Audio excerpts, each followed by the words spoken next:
Creation Science Evangelism presents Creation in Common Sense with Eric Hovind. Welcome to Creation in Common Sense. I'm your host, Eric Hovind. Joining me today are two guys from our question research team, Joshua Jocelyn and Jonathan Sampson. What are we talking about today, guys?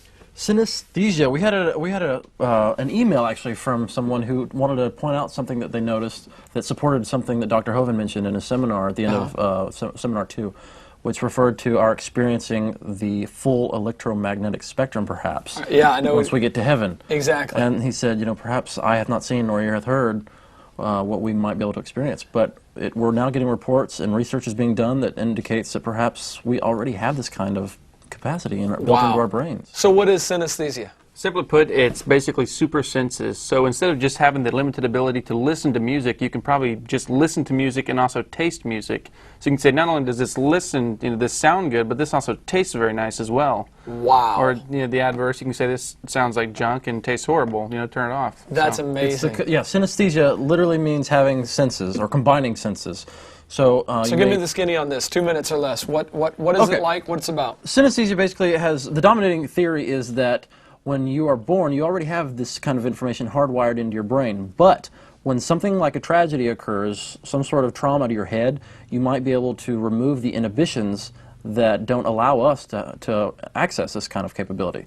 So for instance, there was a baseball player who was hit on the head with a baseball, and at that point, he could remember every day of his entire life just by calling out the date. If someone called out the date to him, he could remember what he was doing, where he was, who he was with, what day of the week it was. Unbelievable. There's been other examples of these as well, right? Oh, absolutely. There is probably one of the most prominent ones that people can look at online is Daniel Tammet, and he's all over the web. He's known as the Brain Boy. He's been on shows like David Letterman and the Jay Leno Show, but this gentleman here, he's from the UK, but he can actually correlate numbers with textures and shapes and colors. So a number to him looks like... So for instance, he sat down on the David Letterman show once, and he looked at David Letterman and he said, you look like 117. It's kind of a tall, lanky number. You're kidding. And it's just real interesting because these are legitimate senses that they really have. So just like I can feel a cold surface, David Letterman really looks like 117 to him. And it goes further than that even. It's not only just a number, but he can look at a number and give it a color, a texture, and even a gender. Mm-hmm. You're kidding. So numbers, one might be female while two is male.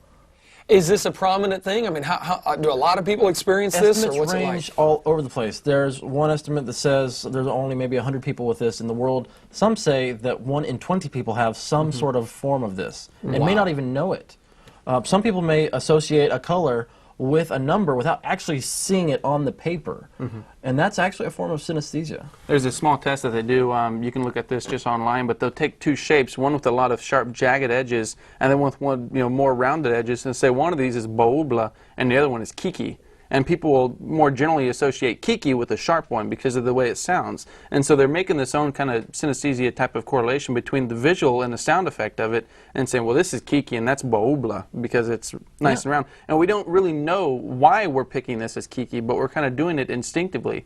And so it does seem like there's this kind of dormant ability in many people. And our rhetoric also hints at that. I mean, have you ever heard someone describe something as bitterly cold? Right. Well, those are two senses. Or if you hear someone refer to something as maybe that's a loud color.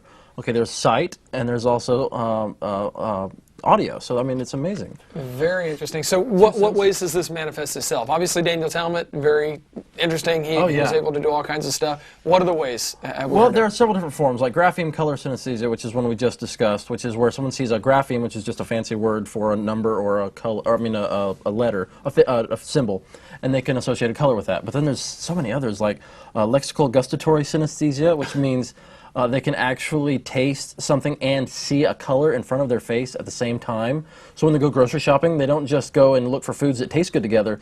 They also look for foods that produce a nice combination of colors. Unbelievable. It's just amazing. I've heard of people that actually use different words, put different tastes in their mouth. Oh, absolutely, absolutely. Yeah, there's and so they hear certain words and it gives them a bad taste. They literally have to go brush their teeth. They have to clean out their mouth because of that. Well, that Daniel Tammet gentleman that we were talking about earlier, he's famous for memorizing pi to over 22,000 decimal places. Yeah. And they did this experiment to see if he's really doing this, if he can really, remember pi to this place. And what they were doing, they were running the string of pi, 3 3.14159 or whatever, just across the screen, and they changed one number because as he's looking at these numbers, they build these three-dimensional topographies in his mind. He actually sees these numbers. And as they're rolling pi across the screen, it gets to the part where they changed it without telling him, and he immediately said, something's wrong. It's not looking right. It's getting ugly now. It's getting ugly. Yeah. And so he can actually see this translate into a physical image, or kind of an abstract image inside his mind, and he knows when they changed it. Because it makes this beautiful thing into a very nasty thing. Cannot work complex mathematics. But if you give him numbers, he can transfer those into shapes, like a scene, a topography, and when he sees that merge together, it forms a new shape, and that shape he reduces to its mathematical equivalent. And then he gives the right answer every time. Now, you wrote a paper on it, and tell me what your conclusion is from your I wrote from your paper. Synesthesia, Mystery of God's Creation, because Dr. Hovind says that perhaps one day we might be able to experience this in heaven. But this research is showing how perhaps we already have this hardwired into our brains even now. In fact, some studies have said that this system can be, or this process can be replicated by drug users. That says existing connections become used in a way that's neurochemically altered for a few hours. So theoretically, anyone could do this for a few hours. We don't encourage that. Yeah. Just got to put that out there. So, but my point is that we already have the hardwiring present in our bodies, in our brains, but there are certain ways that you access this that are not common. Wow. So you either have to have some sort of trauma, or perhaps you're born with some sort of defect that creates this amazing capacity. So it's possible that this is actually something that were originally created with the ability to do, and we've lost that ability now. Well, the question has come up, is this a good thing or a bad thing? Yeah. And synesthetes always say it's a good thing because, for instance, when you try to memorize a scripture verse, if you were to associate a color with every word, think how much easier it would be to memorize it. Because it's been proven through testing that if you combine senses, it's easier to memorize something. Wow. And that's why it has led to an incredible boost in these people's intellect. For instance, Daniel Tammet can memorize or can learn a foreign language every week. A new foreign language every week. Every week.